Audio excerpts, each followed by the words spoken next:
It's going to be the worst. Oh, that's the point of this live. Where I just say it's going to be the worst. But yeah, so look, hello everyone. So it is myself, Hello. Brian, and Kev Sinclair. So that has graciously decided to have a conversation with me about all of his books, but most specifically The Rise of Oshbob. So you've seen some of these, Kev. Like, well, I know you have because you heckle me in the comments, and provide incredible insight as as a well-esteemed author in the community. But yeah, like, so I guess what I want to do is talk about Oshbob a bit. So it is your Royal Road story at the minute. It is part of the Artem series that you're writing alongside Kev and Jez and Lars, and as well as Dawn. So all of you are writing in that world. So would you mind giving me I know a lot of the kind of listeners here, watchers would more than likely have heard of Artem over a while, but would you be able to give a more specific kind of example of Oshbob, or tell us a little bit more about the story? Certainly. In Artem, there are different races, and that covers humans, elves, goblins, dwarves, and orcs.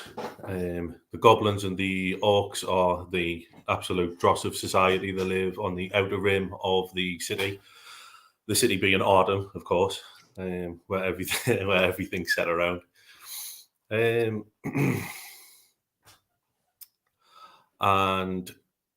Oshbob is one of those orcs, and he has a tough start to life. He falls foul of a gang lord in his district within Artem, and the only way to survive at the time is to join the military. But he gets a horrendous job, which is basically just a death sentence, which is deactivating landmines for the military when they take out the heavy artillery from the city. And the story starts basically where Oshbob badly detonates a landmine and goes spiraling into the air. And from there, it's a long, arduous journey. He does meet a friend along the way who helps him out quite a bit, and it's basically just him fighting to make something of himself, to maybe not be so badly treated in the future, but he takes that to a whole new level and really takes the Undercity of Artem by storm. Yeah, no, it's actually incredibly surprising because I'd read God of the Feast. I haven't tried Disperse or Condition Evolution yet, but I read God of the Feast, and I was expecting like an orc copy of your main character. And yes, we absolutely do love her, Dawn. But we'll get to her. We'll get to Inara in a bit. But I was expecting a carbon copy of your main character there, Clive. And when I was like, okay, it's going to be an angry orc that is missing a few, appendages after, after like in chapter 1, I think. But it's, I was like, oh man, this man has actually more reason to be an angry bastard than anyone else. And it was really interesting to me to find that I loved it. I loved the main character because it's just I love the rags to riches, but I also love how you have really created such a bleak atmosphere around like that every small incremental gain is actually meaningful, and that the pacing and scale of the story isn't oh, I'm incredibly overpowered now. It's like, no, I am slightly better kitted out and I'm still absolutely fucked. So, and it's like, and when you look at the different, the kind of the ecosystem, you look at the equipment, you look at how the world works, and the tiered mod system, the nanites, how everything works. It's absolutely brilliant because like, you're like, oh, tier 3, that's like going to be the most amazing thing in the world. And then it's like, yeah, it can like punch through a wall. And then you're like, okay, in the greater scheme of things, against an entire fucking city and army, this is probably not going to be as epic as I thought. And it's it's just kind of climbing up. Yeah. Yeah, it's definitely not a. He's overpowered, sort of, with his personality and his orc abilities, if you like. He's very strong and he's very tough. I mean, if I can say one thing about Oshbob, he can take one hell of a beating and keep going. Absolutely. Like, and that's his real skill. But probably another thing, he's got a little bit of like cold intelligence as well, where he'll really and there's you do this as well in God of the Feast, but there's just these moments of humor that like actually make me laugh out loud, because, and I don't laugh out loud at books. I do not laugh out loud with stories, but but like, I don't want to give any context or give any spoilers or anything like that. It's just like, yeah, I'm just looking for my keys. That at the oh god, I'll give you a little more context. Do you know which scene I'm talking about? I think so, yeah. Yeah, with the carver in the background and the the guys Yeah. on the other side of the door. Yeah. Oh, that's just like, he needed to stall for time. It's just like, oh, I'm getting my keys, and they're like, yeah, and he's like, yeah, and he's just waiting there with the gun. And they're just like, you're not actually getting the keys, are you? Be like, like, need more time. I love that so much. And like, even the goblins, the grubs, like everything within it is just kind of like, like, it's really, really good. And I enjoyed the base building elements of it. I enjoyed the, the incremental gains. There's just so much in that story that I really, really like. And the personalities of all the different characters is just the absolute sheer fuckery. And I love the fact that, like, for anyone that has read the other stories, I think by Jez or Lars or and Dawn's, will see that Oshbob is your story takes place before the events of the other books. It does, yeah. Yeah. It's, I mean, that doesn't mean it needs to be read first. That's just it's about his story. It's about his development. I didn't just want to go in and have that. He was already a big gang lord and he already had everything set in place. I just felt like he and Honora as well, particularly, like, as much Honora needed that background and that building.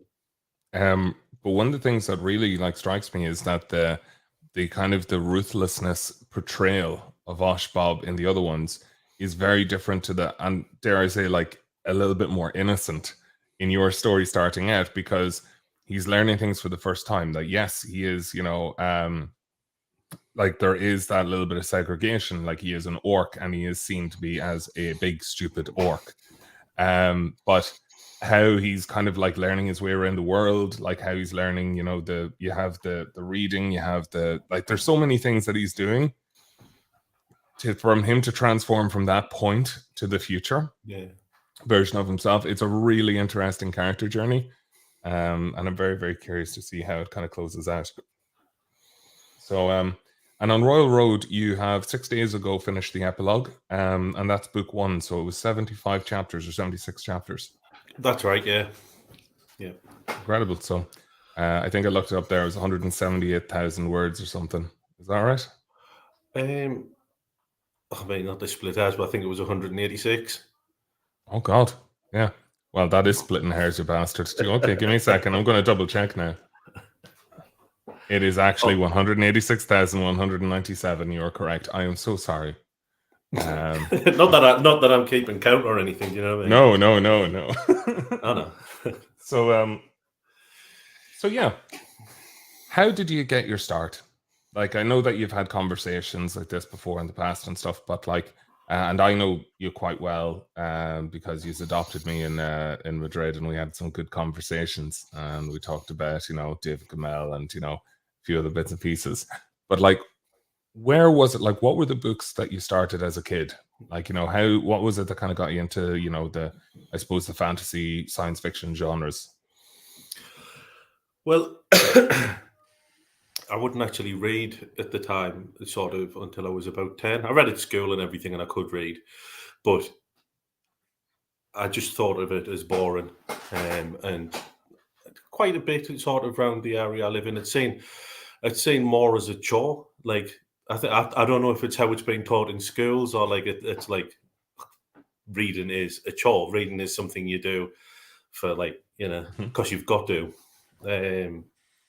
But my dad bought us a few books for Christmas when I was 10, and I remember getting them, and I remember opening them and going, aye, that's not going to happen. And it was 2-point sci-fi books, and I think it was just like a rainy spring.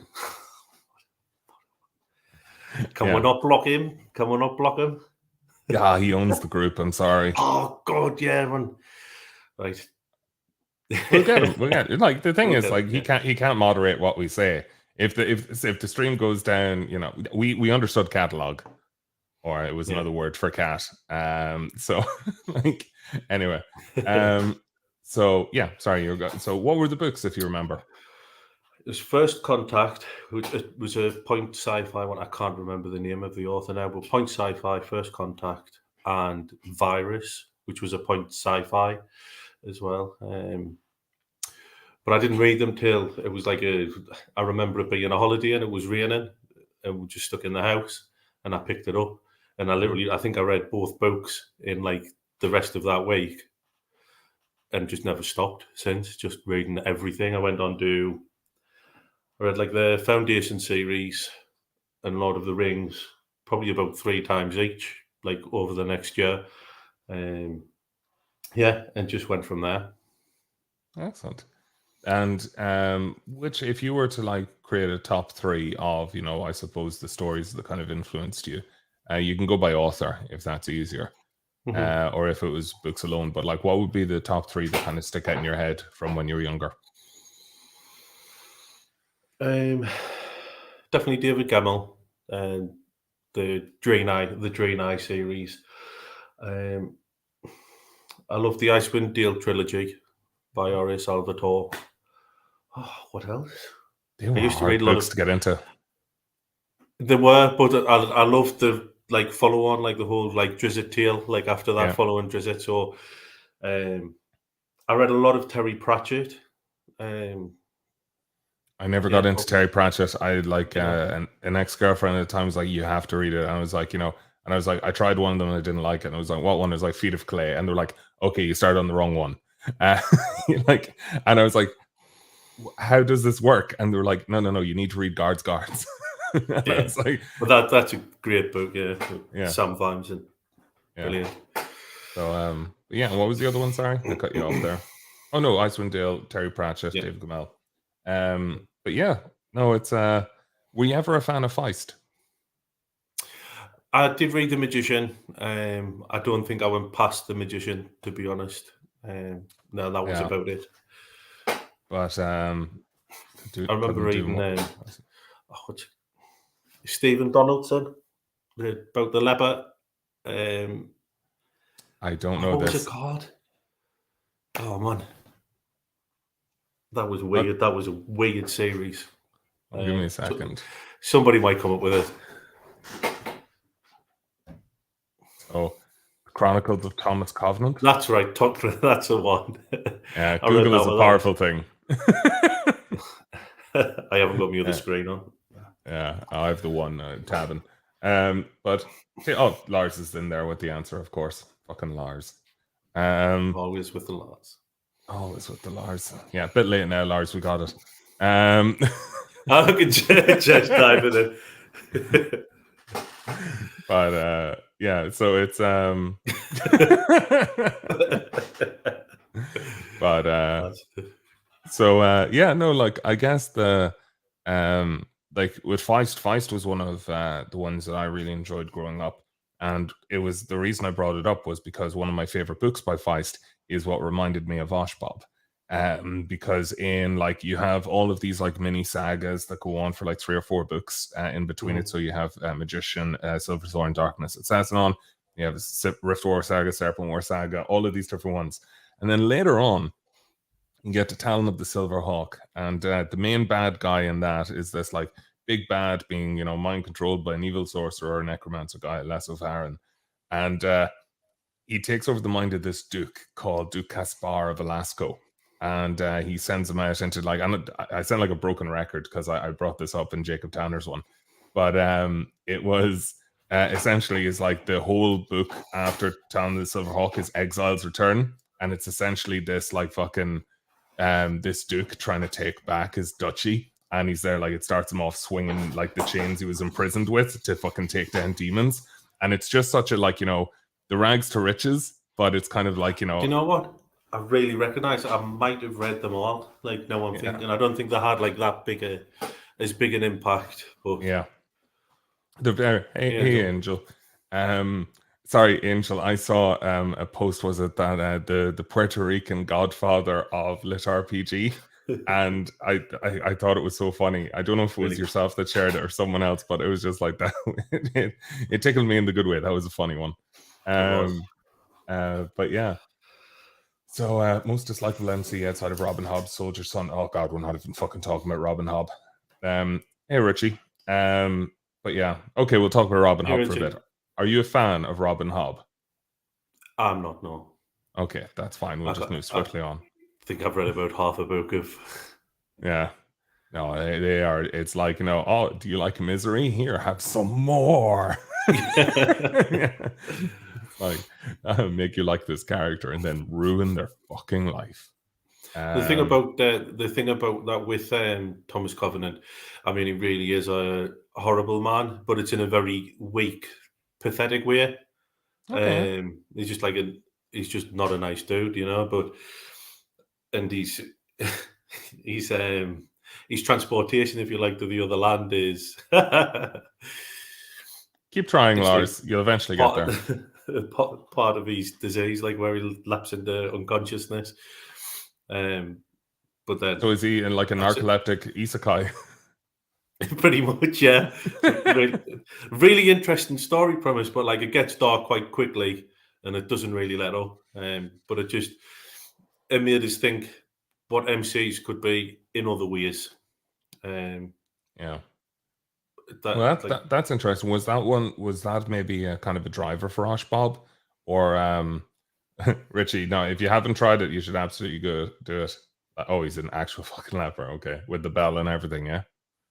No, it's modern day setting with.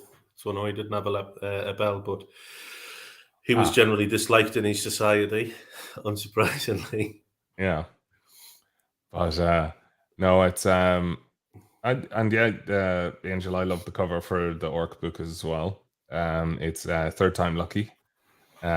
So the others were just messing about, you bugger. the first one, like I do love. It's like, you know, it's like I need a cover. It's just like, what will I do? It's like, there's AI, or I could draw it myself. So, but you know, you're able to art. So if you can, why not? That's a bold statement. Able to art. Yeah, but, there are other people on Royal Road with covers that you're like, okay, like maybe you should just have no cover at all. But dude, well, Richie, if you stick around, you'll hear the first chapter like read by me. So you might want to just turn this off or mute this during that, and then just read it yourself for your own enjoyment. Or you will forever have Brian's voice as Oshbob in your head. Yes, and I will make him sound incredibly camp. Just for the laugh. Just like, oh, Urnara. It'll be great. But yeah, no, we'll get to it, Don. We'll get to it eventually. But yeah, it's an audio junkie. Oh, wonderful. Wow. Okay. We might just speed that part up. But yeah, no, I'll give it a read. Will I do that now, Kev? Yeah, absolutely. Fine. Okie dokie. So what was the thought process behind naming everything Partition? You know, it sounded really, really profound. Go on, Kev, explain that. Thanks, Brian. I'm sure we've already had this conversation, and I distinctly remember you not being overly impressed with my answer. So thanks for bringing it up now for everyone. I hope you choke. Sorry, did I say that last bit out loud? Love you too, buddy. Oh, So yeah, I loved writing Oshbob. It was a great story. So you're reading it now. partitions, yeah? What was the partitions? Oh, no, it's fine. I'll read it. So this is an Artem story, shared universe with Dawn, Jez, and Lars. With the Oshbob. Actually, you know what I'll do? I'll read out the synopsis for it first. So here we go. So this is an Artem story, The Rise of Oshbob. The thing about Artem, it's a damn hard city to live in if you haven't got creds. And for creds, you need opportunities. The thing about opportunities is that they're thin on the ground for orcs. One of the most reviled races in the sprawling city. And if you happen to be an orc, stranded outside of the immense city walls, left for dead on the front lines of Artem's roving monster problem, then you're doubly screwed, like Oshbob. The thing about Oshbob, he's tough, and he's pissed. Missing a couple of important appendages, but with a will to survive like few others, if he can make it back to the city, he's determined never to be the subject to the whims of the elite ever again. He's going to make something of himself, no matter the cost to those around him. The first book of The Rise of Oshbob is fully posted now at 75 chapters. And then I just realized that I was reading your voice because you didn't put in any sort of partition in between those, the synopsis and everything. What can you do? So, so let's get started on first partition. Okay. Right. Falling. That's what I was doing. Tumbling through the air like the blades of a broken extractor fan. Half the orc I used to be. I didn't even bother to scream. No one would hear amid the carnage, and no one would care if they did. The ground soon regained its hold on me, the impact bringing an end to my dizzying descent, but today its grip was a weak thing. Sliding, that's what I was doing, on a slick carriage of mud, blood, and pain. I'd been waiting for this moment. I'd already given up on myself, my tribe, my race, considered worthless by the city for anything other than the worst, or in this case, the most suicidal of jobs. I'd never had a damn chance from the start, and I'd known it all along. Falling. That's what I was doing. At some point in my bitter meanderings, I'd rebuked the grip of the land, though it lasted only a couple of short moments before I was sliding again. This time it was a slow, agonizing motion that widened the new hole I developed from the cold, sharp spike that now pierced my torso. Darkness. My mind finally took pity on this broken wretch and shut down. Tugging, that's what I felt. It woke me, which I thought would never happen again, as the warm, pain-free void of my mind receded and in its place were two bulging eyes of bright green, flecked with black spots, like 100 tiny misplaced pupils around the main central one. The great maker must have been high on stims when he made those eyes. I fell away from the spike, blood pouring from my side, my vision blurring to black, but only briefly this time. Soon those eyes were back, and this time a face of pale, almost translucent skin stretched too thin over a gaunt face. A scamper, and one I knew too. Each Dieter was assigned a scamper. Their duty? To retrieve the landmines we, the Dieters, mainly orcs, disarmed. Or in this case, armed before being sent over 100 feet in the air from the resulting explosion. This particular scamper had been assigned to me earlier that day. I'd normally take no notice, as they were usually trained goblins, which all looked the same to me, but this one was different, thinner, and much longer-limbed. It was the eyes that really got my attention, though. The face smiled. Uneven teeth lined their thin-lipped mouth, half of them broken, the other half pointed but decaying badly. I stifled a groan. Whatever they were planning, they wouldn't get an admission of weakness out of me. Not now, not after so much. A sudden move of their head, an attack. I was defenseless. Yet no tooth or claw marked me. Instead, the nameless creature nudged me with its forehead. I tried to speak, but no words arrived. Though my eyes widened uncontrollably when it pulled out a med kit from its rags. Scampers carried them, but it only had a couple of glow sticks, auto wraps, self-tying bandages, and stims. Stimulants to keep them going after injury. Dieters didn't get medikits. informed every morning before training or duty that it was an honor for us to serve Artem. They sent us outside the walls, ahead of the tanks and mechs without a shred of armor, to clear the landmines for their battles. A medikit was considered a waste of resources, as you didn't nearly survive an exploding landmine at close range. At least you weren't supposed to. As I lay there at the bottom of the mile-wide trench between the 10-meter-high metal spikes designed to keep monsters away from the city, missing a right arm and leg and bleeding heavily from the gaping wound in my torso, I wished I hadn't. The scamper pulled a stim from the kit and jabbed it into my chest. I clamped my mouth closed as the sensation like molten metal coursed through my veins, setting ablaze everything it touched. The beat of my heart played in my ears like drums, and yet still I couldn't move a muscle. The only thing that moved with any increased enthusiasm was the blood from the wound in my side. I didn't care. It was nearly my time and I had nothing to keep me alive, but the scamper began to panic, shaking me and shouting a garbled, indecipherable mess of noises. Thankfully, I was slipping away again, into the welcoming arms of death, I suspected, and finally some relief from the miserable excuse of a life I'd led. Depending Honestly, on it a few... cheers up. Christ almighty. Does it sound bad? Like, you know, when I read it, like, as in it sounds great, but it sounds like, oh my god. It doesn't cheer up in this chapter. No, it doesn't cheer up in this chapter.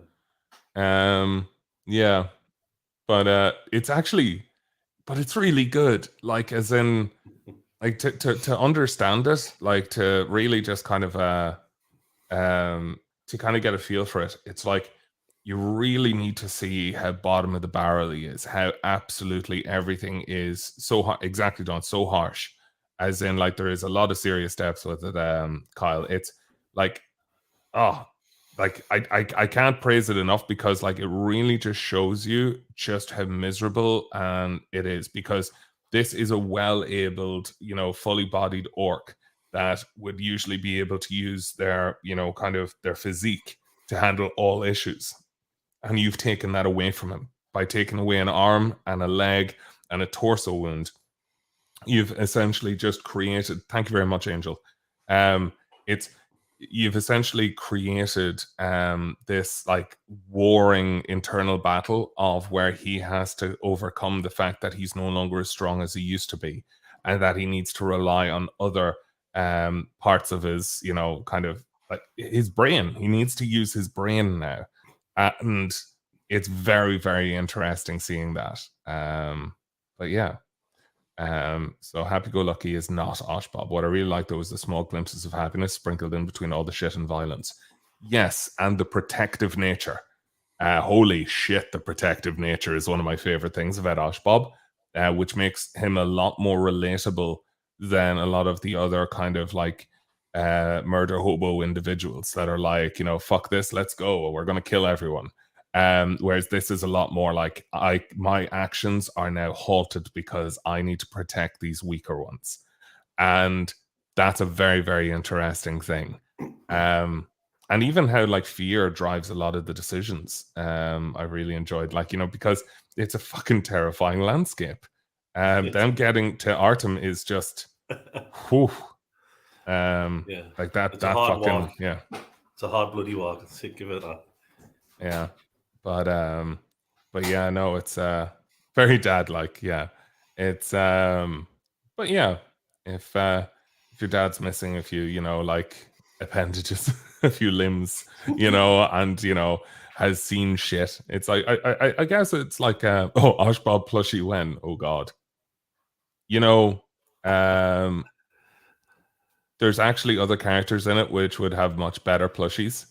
There's one of them that pisses on things to disinfect it, and I think that he would be I think that'd be a very, very fun plushie, a little pissing goblin. But yeah, it's very good. But yeah, so look, I guess I'll just stop there. It's a fun old story. So what, like, obviously you painstakingly plotted out all of this before writing it, Kev, because you're a master of your craft and that's how you do things. So like how did it kind of like match up with the kind of vision you had for it going into it? I know that you had meticulous notes the whole way and had like I think half the book written before like the release of this whole thing with everyone else. Yeah, absolutely. It was as we've discussed many times, Brian. I'm a very in-depth, detailed plotter. You bastard. We're the same. No, I did. I mean, I mean, I watched a lot. I entrenched myself in a lot of like cyberpunk before watching it, and some gangster movies. So I went through the full series of Altered Carbon. Great show. It is, yeah. I watched Blade Runner again.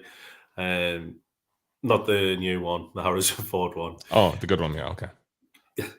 Um, and I played Cyberpunk as well, like just sort of to really get a feel for it. And then I just knew where I was going with it. And that's how I always like to do it, like sort of, well, I've got this broken arc.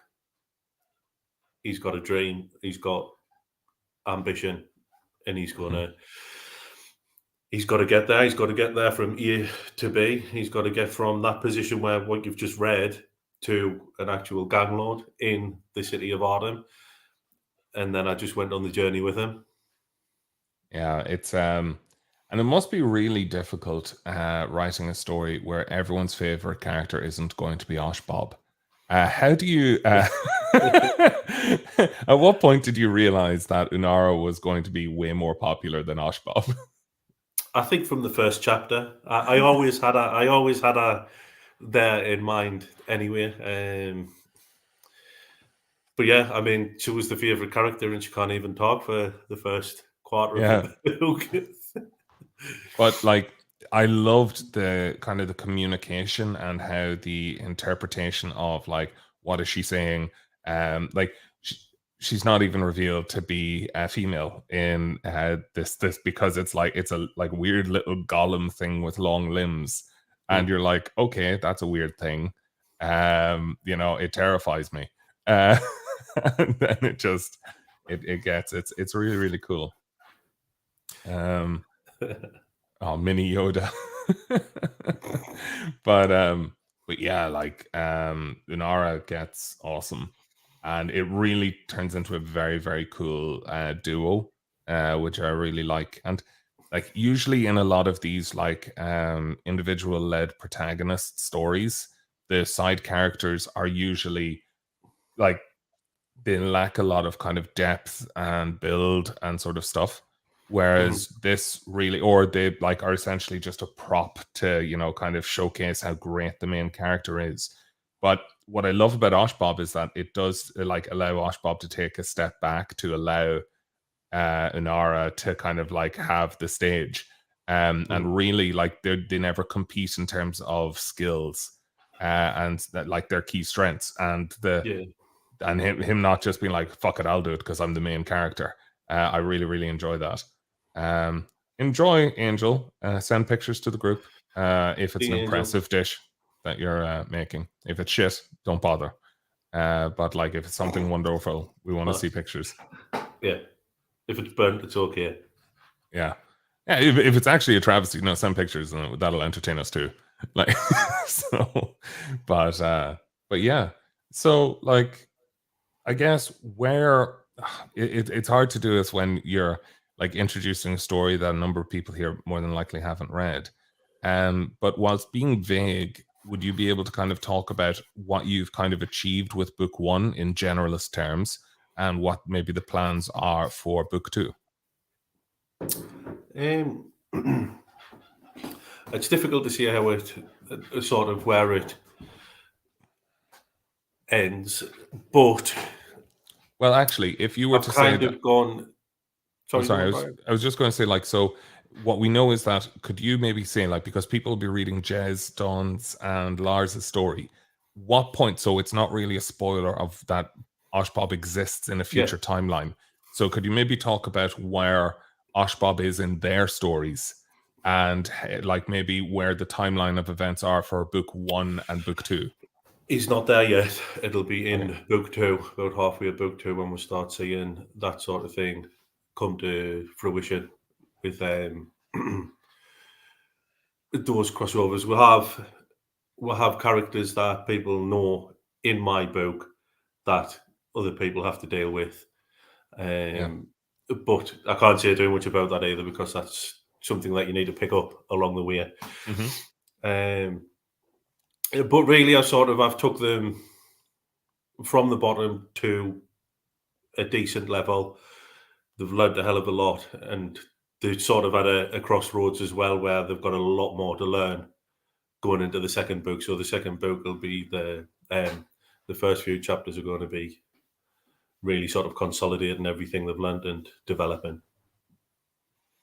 And Don, yeah, Easter eggs are so good. Like when I came across a part of a story about a character that I was like, that's interesting. That character is somewhat similar to one I read in The Rise of Oshbob. But this version of the character is now a broken and bitter, cynical version of a character, whereas they were very like, I am very smart in the Oshbob's version. And it was very, very interesting to see that. Of like, I was like, I wonder what happened to that individual to get from point A to point B. So yeah, You it find was, out. and it's very, very interesting. But like, Oshbob is smart. There's some things that I absolutely love, and I really want to talk about all the little things in it that I really, really enjoyed in the story. But like, just even like the and I absolutely know that you have brought in parts of your plastering background. I can see them every single time. It's just like when you're describing like structural things of like, you know, it's just like, oh, we'll just get that, you know, some form of cross beam or something like that. It was, or the what's the L bar? The I thought it was an L bar in that. Yeah. I was like, you know, I think he used like a technical term for it or something like that. And I was like, off to Google we go. And I was like, that bastard. But no, it's very, very good. And understanding what walls are thin and what floors might potentially be also thin is very, yeah. And that was one of my favorite things. But yeah. Yeah, I mean, I like that sort of that idea that you can be intelligent without being intelligent in the way everyone else measures it. It's that, what do you call it, street smarts, or that other that sort of other aspect of intelligence. You might not know all the long words. You might not know, like, he's never going to be a great hacker or even very good at deactivating landmines. Yeah. But the lying is actually very good as well. Like him, like it's like, okay, I need to deceive them. Yeah. How?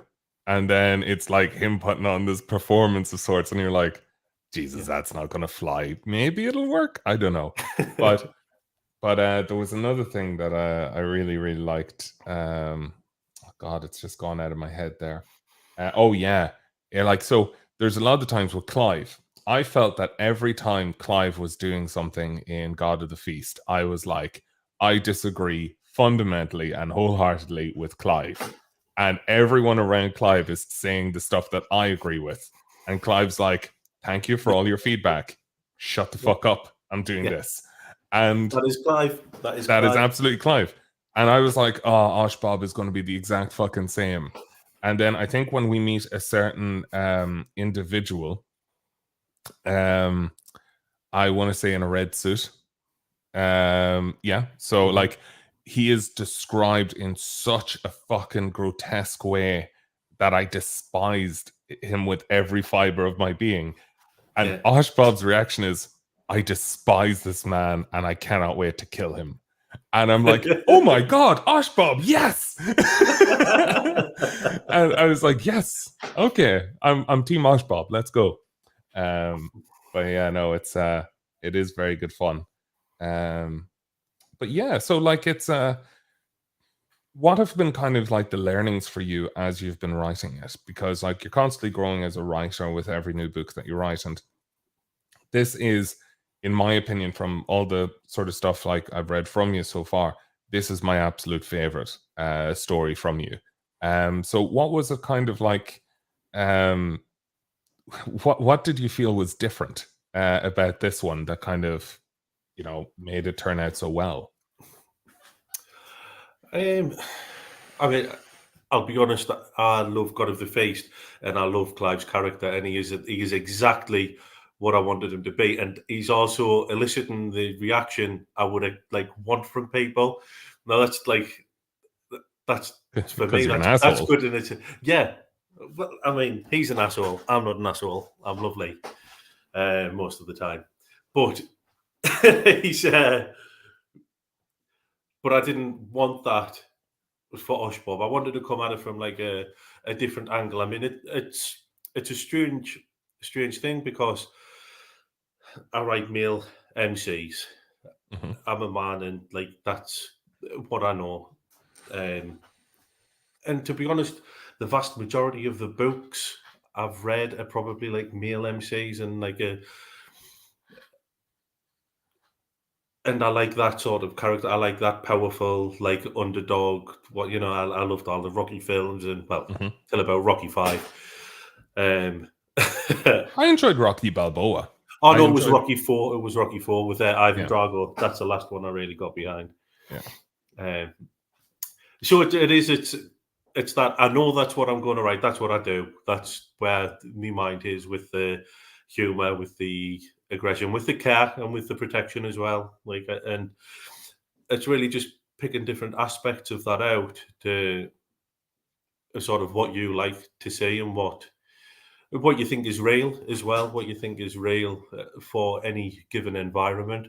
So with Oshbob, it's not suddenly the universal powers, that kind of destroy planets, or Mm-hmm. he's not going to face gods off, or any like super powerful beings from other planets or anything like that. It's just a lot more down to earth. It's a lot grittier, and it's basically, I've took like a bit of inspiration from like the gangster films that I like as well, like Scarface and Casino, things like that really, where they have that loyalty and they have that honor among themselves, but anyone outside of that circle is dog meat, basically. And one of the other questions that I'd have for it as well is like, so that I think so, like the rags riches from weak to strong. What I really enjoyed about him is that he went from strong to weak to strong. Mhm. So he know what he lost, rather than I've always been this miserable. So by having lost a lot of that, he's lost a lot of sense of self, and he needs to rebuild on that and find his own kind of dreams and journey, which is really, really interesting to kind of watch. So it was very similar to what I had in Wild Cards, where you had someone that was like, middle class, that goes down to the absolute pits of despair before then trying to rise back up. And I absolutely love those kinds of stories. So one of the things that I to go with, because I only know God of the Feast. So if we were to say like Sanya, which is a strong female character, but then the bond with her and Clive, it kind of then like that changes the dynamic very much so. Like, how was it? How did you come up with Inara? Because you've managed to create a strong female character, that, and there's like no chemistry of that, like, there's no physical chemistry between the characters, and there's like that's a purely very strong platonic relationship. How did you kind of like come to the conclusion for A, that, and then B, like, how did you come up with that, I suppose? I suppose it's that the kindred spirits. It's not. It's beyond all that. There's no attraction there, because Oshbob's lying there with a hole in his torso and no arm and no leg, and Inara's got a few teeth left, and they're all black, and he didn't even know she was female for the first 3 chapters. Yeah. Sorry for the spoilers, everyone. But I really wanted to keep that that way as well. I wanted it to be more a family, more like I say, going back to that, like sort of the gangster ideas, and just really, because I've wrote the relationships now. I've done it like a few times. I did it with Condition Evolution, and I've done it with God of the Feast, and I enjoyed doing it, but I really wanted something different. So one, like, since we're talking about your kind of like decisions as an author, why do you hate Daz? Why did Daz, why did you do that to Daz? I'll be perfectly honest, Daz was never meant to die. Okay. But like I say, I go along the journey with my characters. In my head, I'm there, I'm with them. And it was that feeling of like they've been dropped in a new landscape. Daz is like overweight, he complains a bit, but that's fine because there's plenty of us who do that. Don't know what you're talking about, Kev.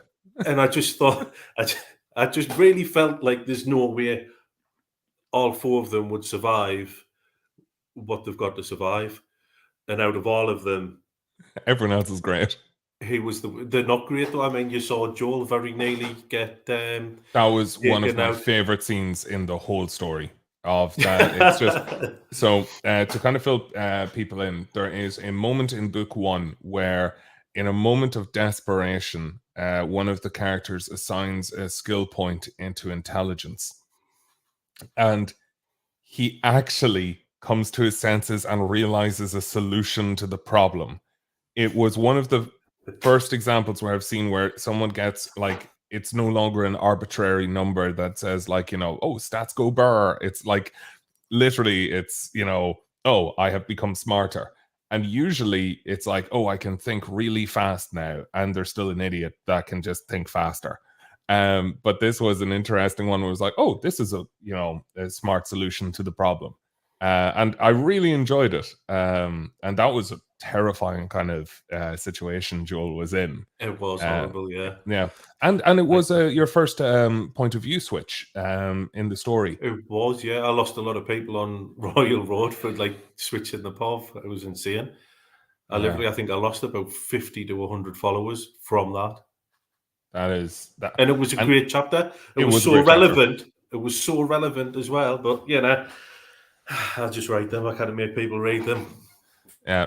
The only reason I was salty about Daz was because it seemed that you absolutely reveled.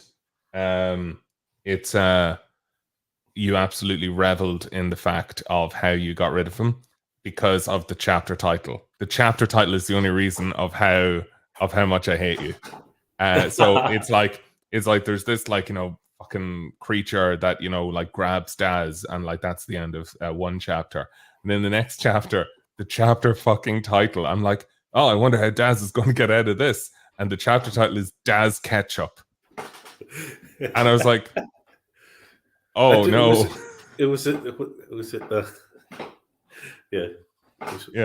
that, but yeah, I think I've gotten wrong for that chapter title a few times now. A lot of people are spoiler alert. It was very funny though. It was very, very funny. I couldn't, once it had popped into my head, I couldn't not, no matter the cost. Yeah. See, Lars, yeah, it is super dark, isn't it? Okay, wait, no, I just saw the lol at the start of that. Lars is our little serial killer friend. So Kyle asked a question there. It's like, what was your inspiration for Condition Evolution? But before you kind of launch into that answer, would you mind maybe telling me what it is? So I don't know actually much about Disperse, and I don't know much about Condition Evolution. So could you maybe give me a high-level overview of what they are?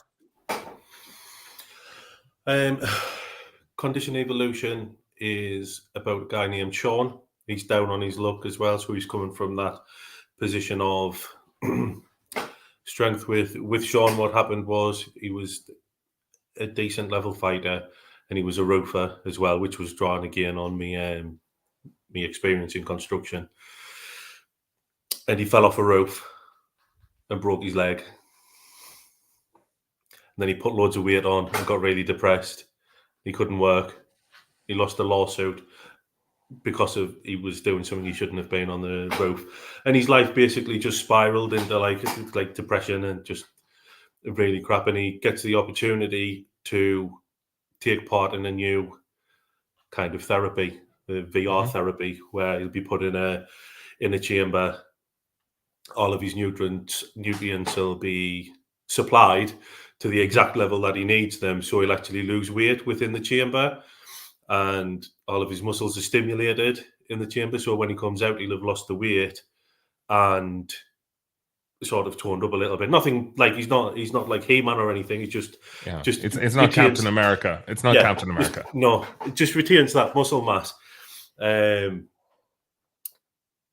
So while his body's being fixed in the tank, his mind is supposed to be fixed within the game, the VR. The whole inspiration for it was that a VR, it's kind of like at that point as well, it's sort of really dying and people were losing interest in VR and wanting other things. And what I really wanted to go with was using what you'd learnt in VR in the real world afterwards. So the first book is literally the VR book and everything else is in the real world. Sure. But it also turns space opera because the guy who invented the therapy, it's actually what was your because I know I joked earlier, you're not a fucking plotter at all. What was the moment that you were like, fuck it, space opera? It wasn't like that. It's just aliens. Well, they're not actually aliens. It's a space colony of Earthlings, is it? No, it was the original humans, if you like, from a specific planet. So you read stories about the Egyptians building it, like the pyramids and everything. Right. All of that was by these people, and they're still about.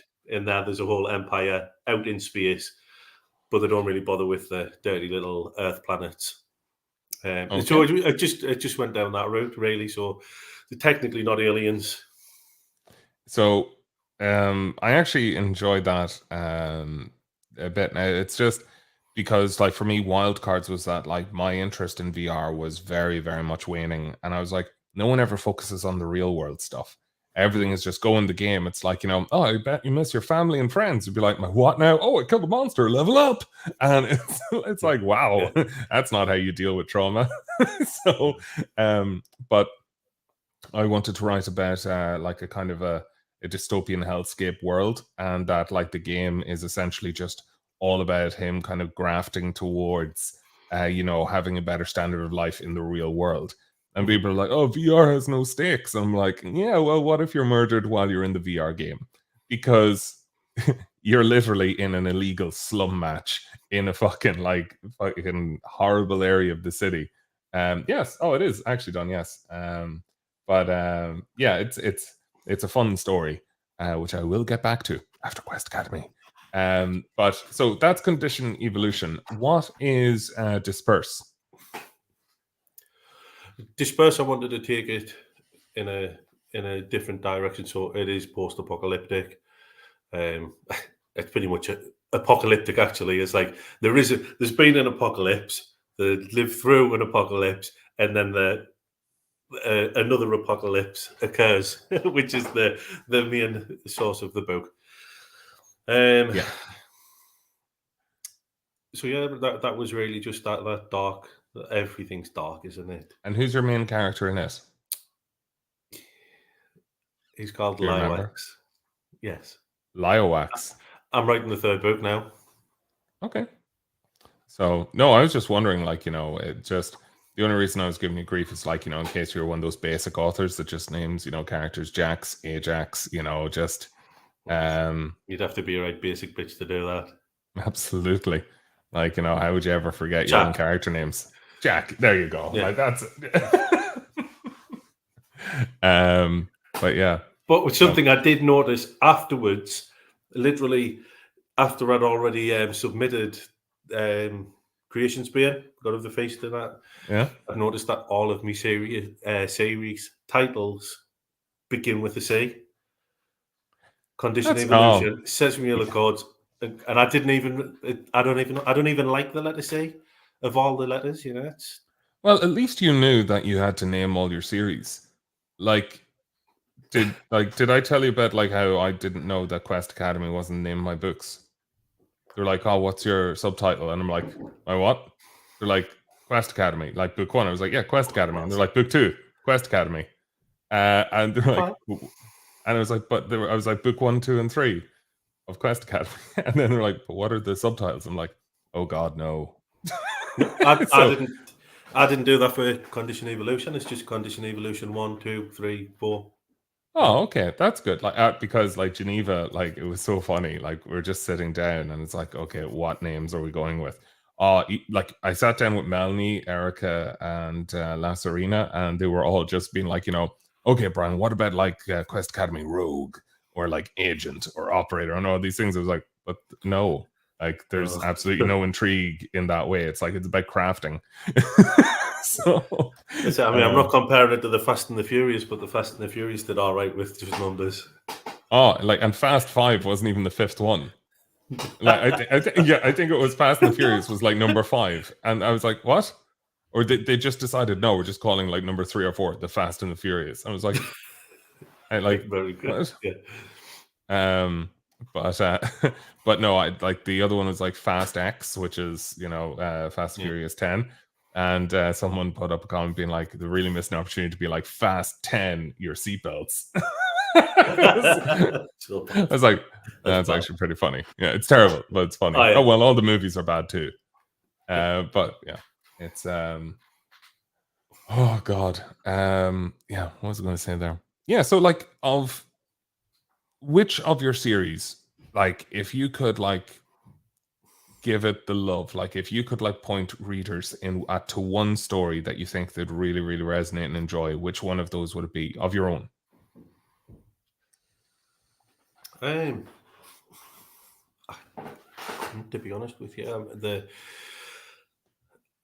I would say Condition Evolution and God of the Feast are probably more similar in style, whereas Disperse is quite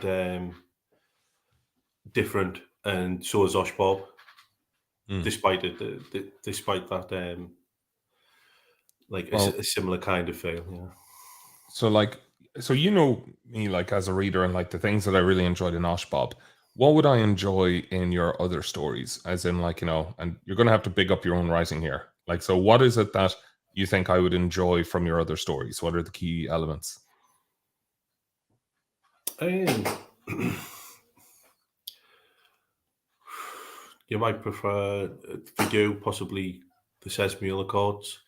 I think because there's not that, you're not going to be shouting at the main character quite as much, whereas you will with Sean in Condition Evolution. Okay. So what's the Sesame Accords? That's Disperse, and that's Disperse. It's the post-apocalyptic one, yeah.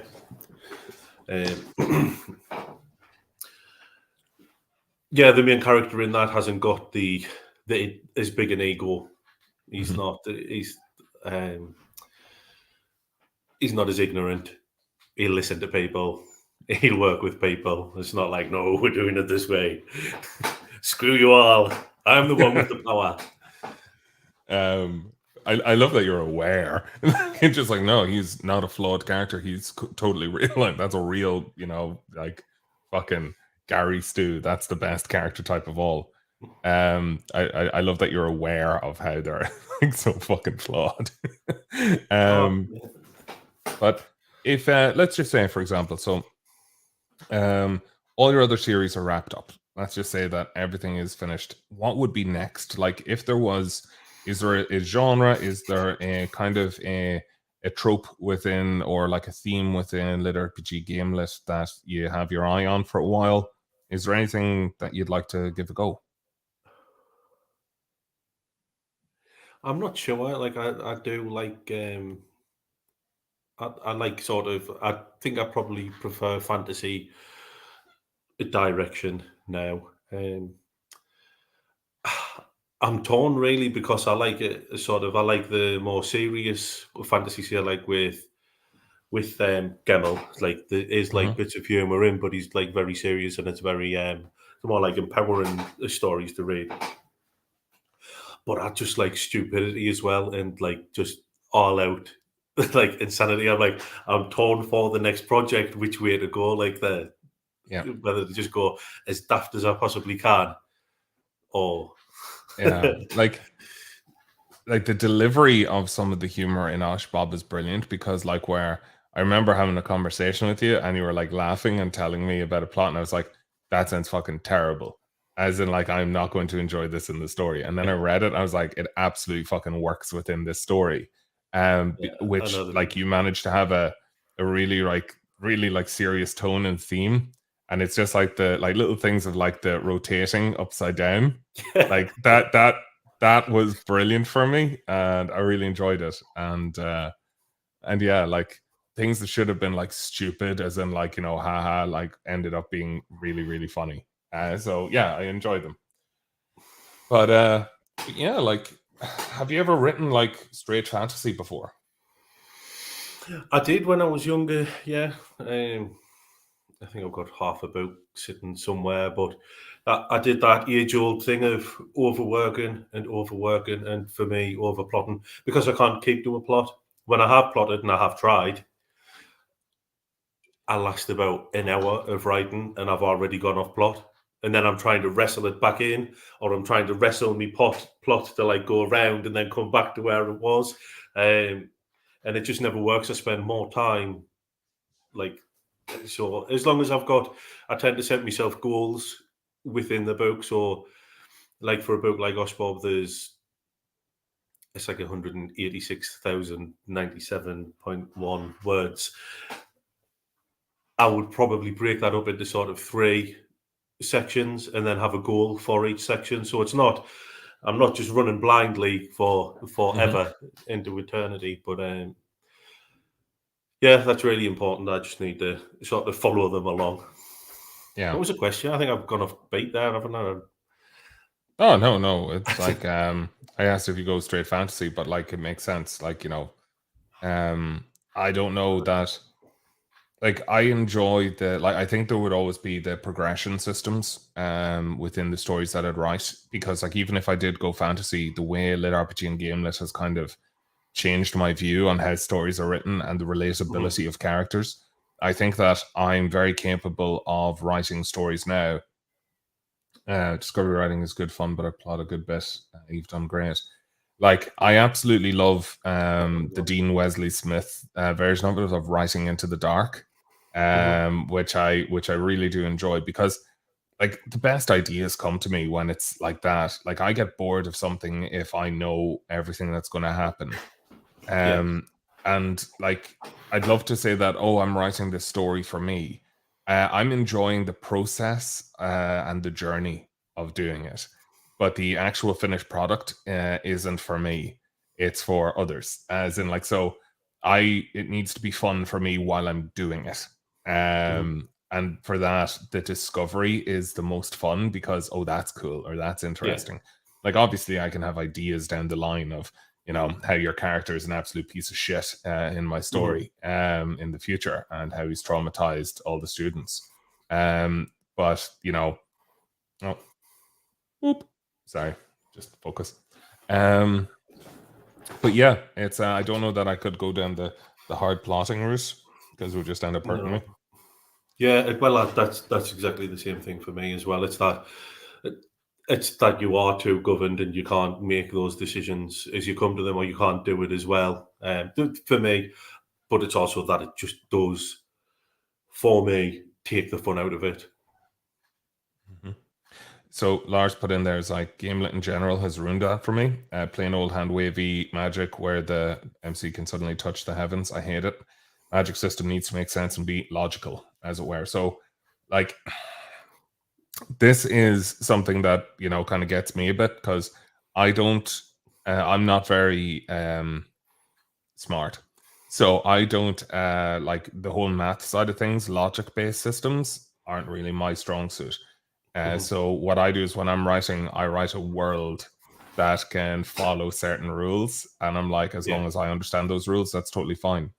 But the thing is, with Quest Academy, for example, Lars, is that Quest Academy is like the introduction of essence into the atmosphere from demonic outbreaks and portals and dungeons and towers and stuff. That is a very, very new thing for people. So everything is like an age of discovery, which allows for me to kind of do my world building in a case of, oh, we've just discovered this, or fuck, we only learned this now. Or this completely disproves the thing that we thought before that we've been using for years. And it's like, excellent. So it means I can retcon. So I can just be like, no, they were wrong because they were stupid back then, but now they're smart. And it's definitely not a self-insert of they meaning me. I was stupid back then, and now I am smarter. So, but yeah. Have you ever had that? Have you ever had like a big thing where you're like, oh fuck, I wish that wasn't published so I could just go back and edit that one part, which would make my life so much easier? Have you had that with any of your stories? Absolutely, yeah. Yeah. Definitely. But definitely, but to get around that, you would literally have to write the entire series yourself, wouldn't like before you ever published with me. That I can always see that happening.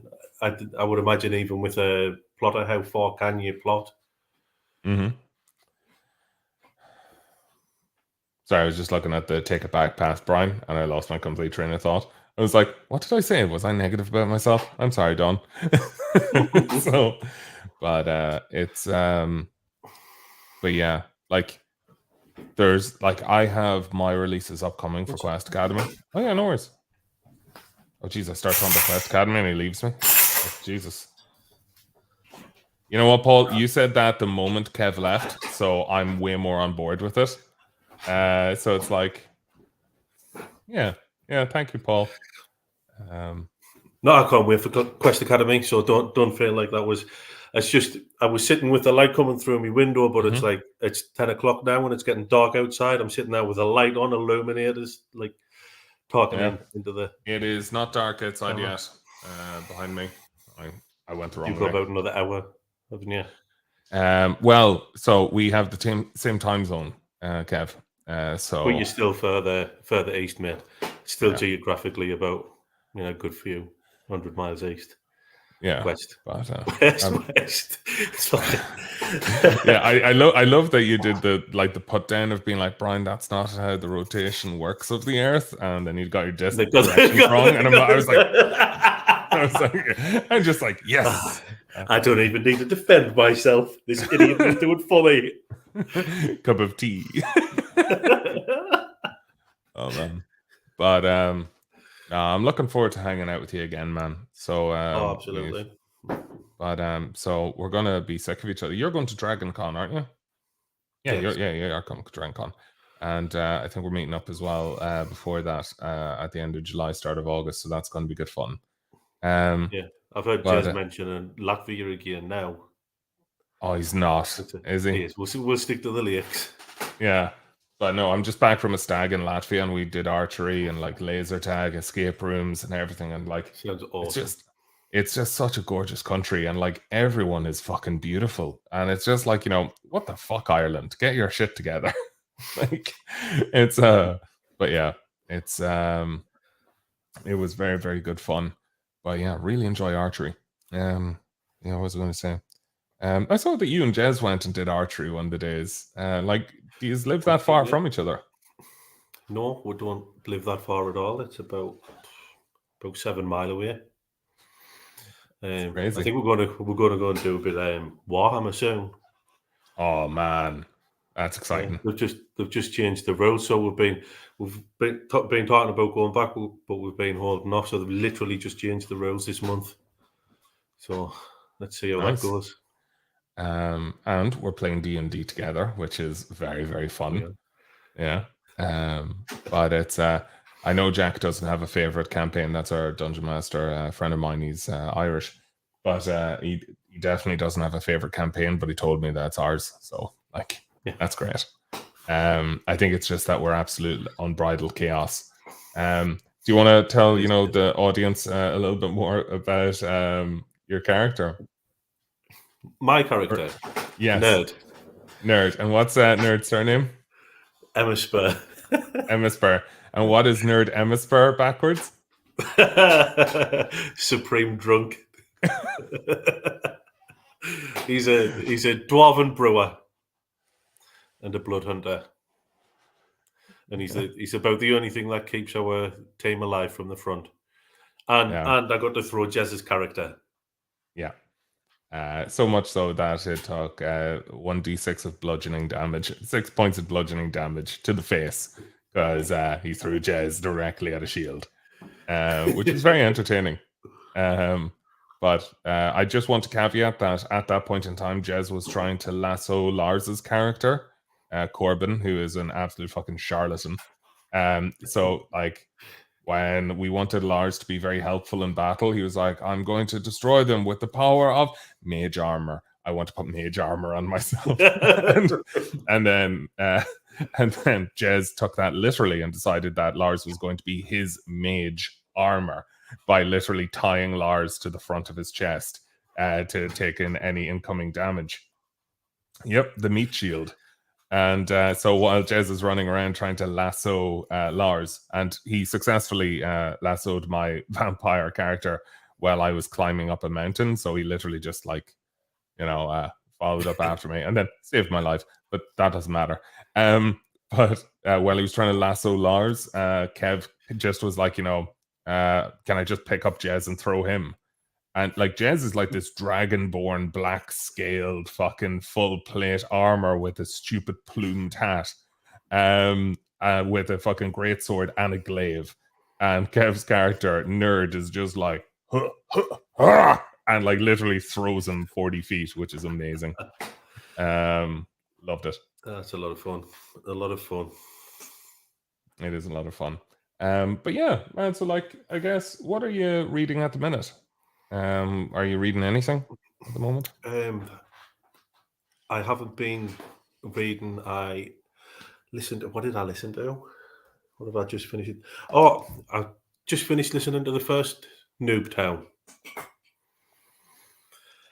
Because it's one of those that I've really fancied reading for ages, but I just never seem to get around to it. But I really struggle to find time reading. Now I probably manage about a book every 2 weeks to a month, rather than a book every few days now. Yeah. But audio is an absolute godsend for that. So yeah, Noob Town, book 1, good stuff. Who's the narrator for that? I want to say John McClane, but I don't. No, it's like Noob Town is one of the ones that I always hear about, and like there's so many books that Jonathan McClane. So there's no, I get you, Don. Like it's just I find it so hard to stay involved in the story when I'm like listening on audio. The only one so far that has kept my attention was Mythos by Stephen Fry. And it is one of my all-time favorite audiobooks because he wrote it, and like it's a really, really well done. Now I might listen to Legends and Lattes because it's Travis and he wrote it, so like he'll give the best performance of his own work. But I don't know. Need to give that a try. But I want to kind of get into audio, but I just like my mind goes to other places. Oh yeah, John McClane. Yippee-ki-yay, motherfucker. Yeah. Well, I was wondering, why does that sound so familiar? And I was like, that's why. Yeah, Die Hard. Y'all should stream your games so we can laugh at y'all. I don't know that I want to give anyone an insight into the unhinged way we make plans. Like, we're currently doing Cobalt Genocide at the moment. Yeah, but it's quite unhinged. Love Neil Helliger's The Rise of Mankind is mine. Yeah, no, it's I think I started I think I got halfway through one of Jez's books with the audio, and then I went to the book because I thought I missed something with one of the skill points. I was like, well, clearly there can't be a mistake. It's obviously me misunderstanding. And then, yeah, it turns out I was not wrong. I was, just there was a few things. I was like, hey, Jez, what happened to that skill point? And Jez was like, So, which is all very funny. But yeah, trying to think. But yeah, no. Does anyone have any questions for Kev? Well, that was Yeah. easy. Yeah. So it's hard to like. I took bets on this. I thought we'd only last about 25 minutes. You know, but we managed to get like an hour and 15 so far. So That's not doing bad well. going at all, is it? It's not bad at all. Well done, Brian. You brought us out of Michelle, and I'm not even drunk. What shell? You are an absolute fucking ray of sunshine. Like, you know, there was absolutely nothing to do here. We all have the most relaxing voices. I've just been napping in the background. And thank you for being such an engaged fucking listener, Kyle. Thank you so much. Yes, Kyle, thank you. What are you listening to when writing? Thank you, Facebook user. Music, but like sort of oh yeah, not audiobooks. It ruins my I listen to the concentration. dead of silence, which soothes my Just, soul. what do I listen to? I've got YouTube on in the fuck off, Lars. What have I got on? There's a wild selection. I've got Lars sending us stuff all the time, so I go from Offspring. It's like weird metal. Then there's some good old Rammstein stuff as well. But like, would you listen to the sort of metal stuff? Do you need lyrics? Do you need no lyrics?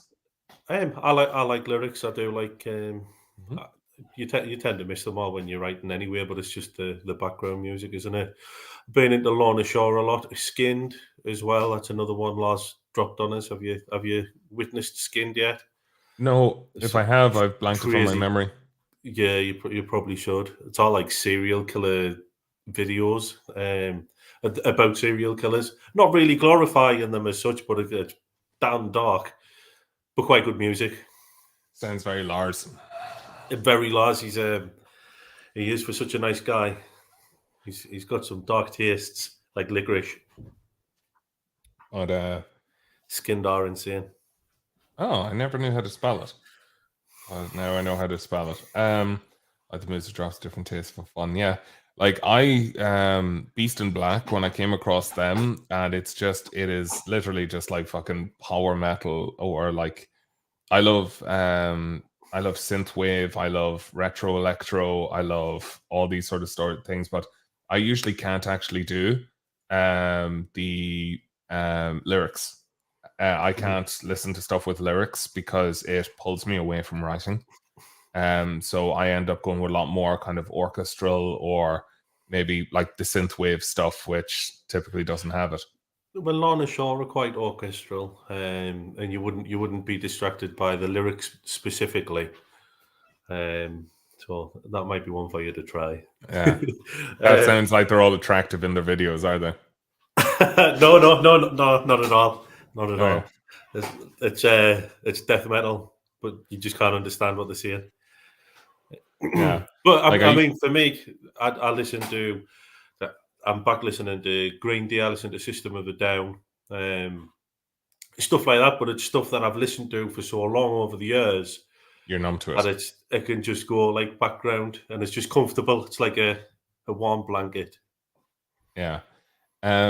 So I used to I discovered, I think it was Amaranth a few years back, and Amaranth was perfect for me when I think it was the Nexus or Helix, which album it was, but I'd listen to that on my commute going into work, and it was just ideating and brainstorming.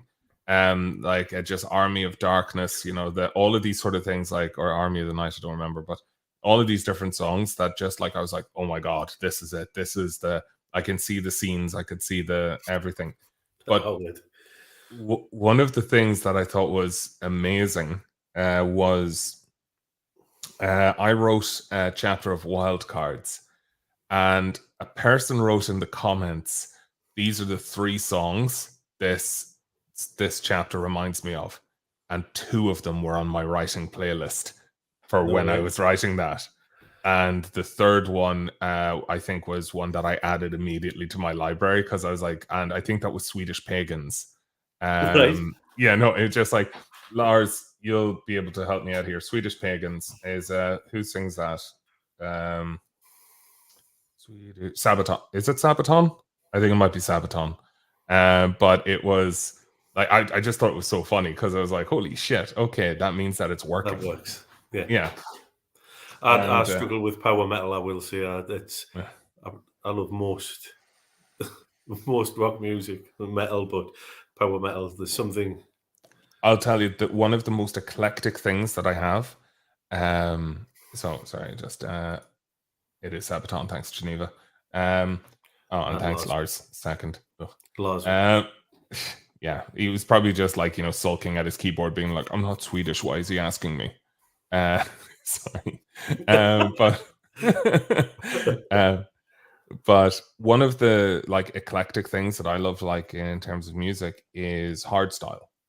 So hardstyle dance music, which is 160 beats per like second. Like, is it minute? 160 beats a minute, or something like that. And you're a heart attack. Yeah, it's those songs, like there's a thing called DEFCON 1, which was a festival for hardstyle music that they did in like Almere in the Netherlands, and then also over in Sydney, Australia. And some of the music is just insane. But it was really, really cool because like yeah, gotta go fast. The music was able to just like kind of keep pace with me, like as in with the story. So like I'm thinking in a certain way, and like okay, let's go, and that music was just perfect. Because a lot of the time there was no lyrics or anything like that.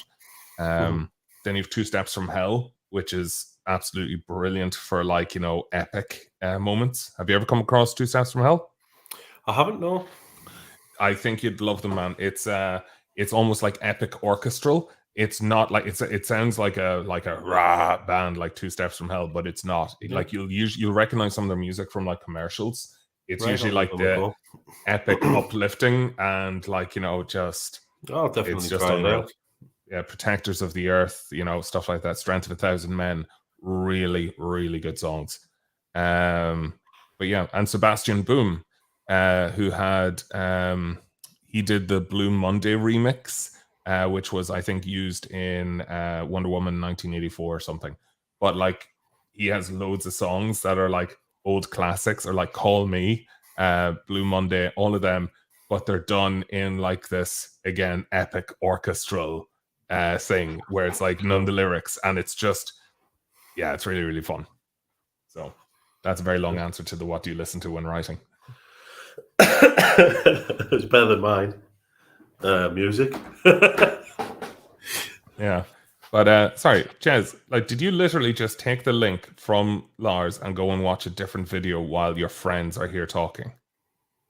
That is some bullshit right there. He's got about 18 screens, hasn't he? And he doesn't listen anyway. Yeah. Even when he's staring right at you, you can just see. Okay, I regret opening this link. The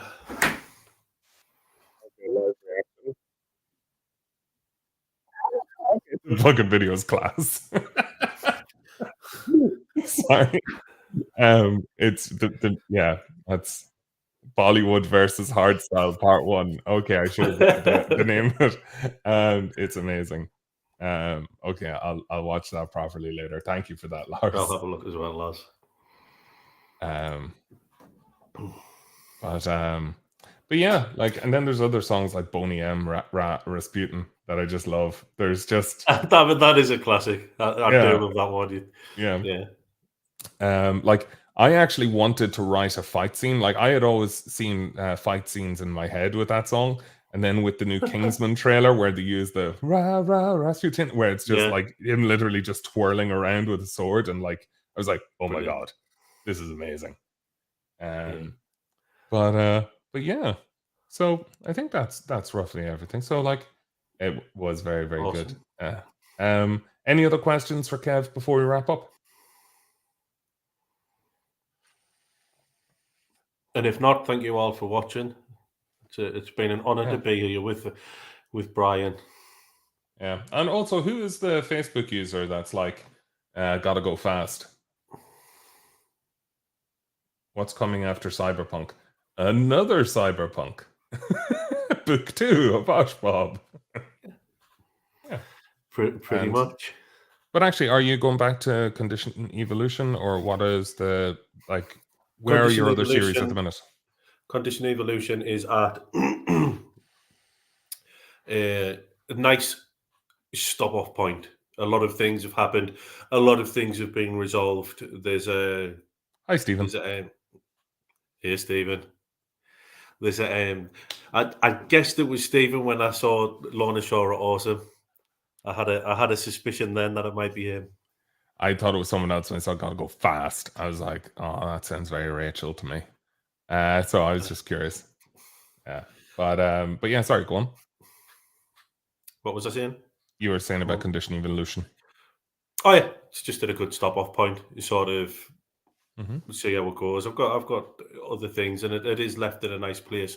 The audio is coming out, catching up. So can't wait to see you as well, mate. Looking forward to it. I'm looking forward to meeting so many people for the first time. Oh, me too. Me too. I'm meeting Harmon Cooper next week. Have you ever met him before? SPF. We've not met. No. Oh man, Harmon is electric. Great fun. So much fun. Like I actually feel spoiled with Vegas and Madrid that I got to meet so many cool writers. But like it's just I'm looking forward to meeting more people and stuff. And it's I think it's always going to be a surprise because one of the things that always just kind of like surprises you is height. Like you always expect people to be like either like tall or short or like something like that, and then you meet them in person, you're like, oh, you're nothing like what I thought. Definitely. But we're going to be very imposing, Kev. Well, you will be. I'm only 5'8". Yeah, yeah, and I'm only, I think it's like 80 kilos. Yeah, yeah. I can't work kilos out, but it's light. Oh yeah, no. I'm only 14 stone. Yeah, definitely. Yeah. Yeah. Why'd you laugh? I think I was 14 stone last when I was 14. Yeah, fair. No, like when I was 20, I was 14. But yeah, and that's roughly around 78, 80 kilos for everyone else, or in pounds. I don't know. Good luck. But yeah, how do we reverse engineer? Anyway, yeah, that is something I find so difficult in books where like the systems, it's like, okay, I got to use the metric system. And then you're like, oh wait, no, I need to do this different. Like, and I still thought I was perfect. One arm. But I thought it was funny. I thought it was like, okay, I've American proofed this story. And then I think it was TJ he was like, Brian, no one's gonna understand what a pitch is. And I'm like, pitch? Like a football pitch. Like, and they were like, yeah, we'd call that a field. And I'm like, but a field is different. It's like, damn you, America. I know. It's tough, isn't it? Because with the measurements in particular as well, we are supposed to be metric in the UK, yet we still do everything in miles, not kilometers.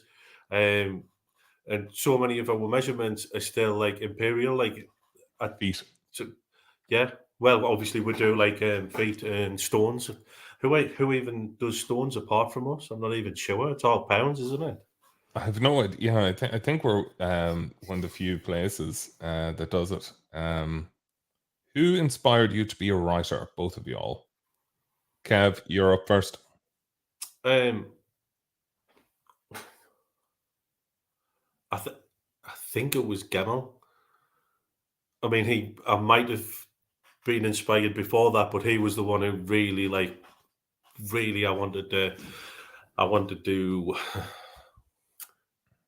make people feel how his books made me feel, because I just find, like, particularly the Drain Eye series around drugs, just so empowering, his books. So,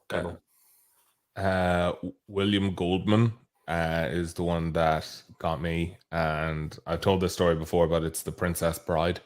It was the story that trolled me as a kid, because it has the whole build up and lead up of you're reading the story about the Princess Bride, and it's William Goldman who's talking about the legal battle against S. Morgenstern's estate. S. Morgenstern being the original author of The Princess Bride, which was this gigantic tome of a book that did like 64 pages of the princess picking out hats for, the gala, and how he realized that his son didn't enjoy the book like he did, so he made an abridged version of it and just cut out all of the best bits. And his abridged version was being like adapted into a screenplay, and like that they were like fighting a legal battle against S. Morgenstern. So you had the real world sort of stuff happening in between chapters, and then it would switch to him telling his the excerpts of the abridged version of The Princess Bride to his son, and telling him the story and how it was great and everything. And it's just like, oh, we skipped this part and we'll just jump to this. And it has this whole multiple perspectives. You have the real world and then the fantasy world, and you have this whole thing written out about how, like, one of the actresses was trying to like use her allure and looks to kind of get a part in the movie as Buttercup, and how all of these things. And I remember reading it being like, that was incredible. And I went into the library and asked for the S. Morgenstern version of The Princess Bride because I was ready to read the original, the big one. And she was like, oh, honey, S. Morgenstern doesn't exist. The entire story is fabricated. So there was no legal battle. There isn't no S. Morgenstern. He wrote a story, completely fiction, the whole way through. And that blew my fucking mind. And I was like, how can you do that? That's possible with books. And it was, from that moment on, I was like, how would I do that? I was trolled. It was the first time I was ever trolled. I don't think you could do it now, could you? Just because you could just Google too easily. Like, oh yeah, no, you absolutely can. Yeah, it is. It is a very new way. It is a different time, but that has still really kind of opened up certain things to me, where like in VR, where you're writing the real world and then you're writing a fantasy world in between it. So there is a lot of things that I kind of draw my experience from with that, which I really, really enjoyed. But I love that Geneva's in the background. She did the calculation of weight of like, what even is that in pounds? And it's like 196 pounds. I'm like, thank you, Geneva. I think that's seeing 196 pounds now is just depressing, though. It is. When I know the truth. Yeah. No, it's like, it's just. Did you ever see that Amazon review of the weighing scale? That absolutely shattered. It's a picture of a weighing scale that is exploded glass all around it, and it's a 5-star review. It's like, 10 out of 10, best device to tell me I'm a fat bastard. Like, it's like literally just like, I was in a world of like doubt, or like, I was in denial, but this has really highlighted to me of how fucking shit I am. and it's like the most scathing best review, and I love it. But that's funny. But yeah, well, I think we can probably call it there. So thank you for having us. Yeah, and look, thanks everyone for coming along and chatting with us. It was really, really great. There's some who have kept their identity secret, but because of Geneva, they've been revealed. By the way, thanks for revealing them. But yeah, look, it's thanks so much everyone for coming and having a chat with us. Genuinely enjoyed it. I'm delighted to have you on, Kev. Really, really appreciate it. Thanks for reading that as well. You've done a great job. Oh, thanks very much. It's so much easier to read them when you actually enjoy them. It's like, it's a very, very fun story. And like a lot of the times it'd be like, oh, you should just check this story out because I'm talking to the person. And honestly, this one is one that I enjoyed reading. And like, I was like, every chapter I was on board being like, yes, let's go. Yeah, you absolutely should. If that's still Stephen, you absolutely should. If it's not Stephen, you also absolutely should. But yeah, look, thanks so much, and yeah, we'll be back on in a couple of weeks, I'd say, and figure out who's going to be on then. Who knows? But thanks so much, Kev. Really appreciate it. Thank you, man. Geneva, you can cut us off whenever you want now.